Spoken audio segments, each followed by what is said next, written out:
കെഎസ്ഇബിക്കെതിരെ ഗുരുതര ആരോപണവുമായി മുൻ DGP ആർ ശ്രീരേഖ. സോളാർ വൈദ്യുതി ഉപയോഗിച്ചിട്ടും വൈദ്യുതി ബില്ല് തുടർച്ചയായി വർദ്ധിക്കുകയാണെന്നാണ് ആരോപണം.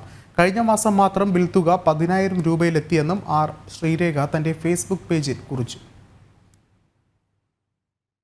കെഎസ്ഇബി ബില്ലിനെതിരെയാണ് മുൻ DGP ആർ ശ്രീരേഖ രംഗത്തെത്തിയിരിക്കുന്നത്. സോളാർ പാനൽ വെച്ച് ആദ്യ മാസങ്ങളിൽ വൈദ്യുതി ഉപഭോഗത്തിന് നൽകേണ്ടി വന്ന ബിൽ തുകയിൽ കുറവ് വന്നെങ്കിലും പിന്നീട് വലിയ വർധനവുണ്ടായെന്നാണ് ആരോപണം. കഴിഞ്ഞ മാസം മാത്രം ബിൽ തുക 10,000 രൂപയിലെത്തി.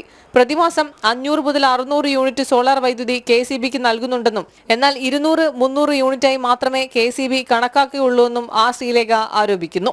സോളാർ വെക്കുമ്പോൾ ബാറ്ററി വാങ്ങി ഓഫ് ഗ്രിഡ് ആക്കി വെക്കുന്നതാണ് നല്ലത്.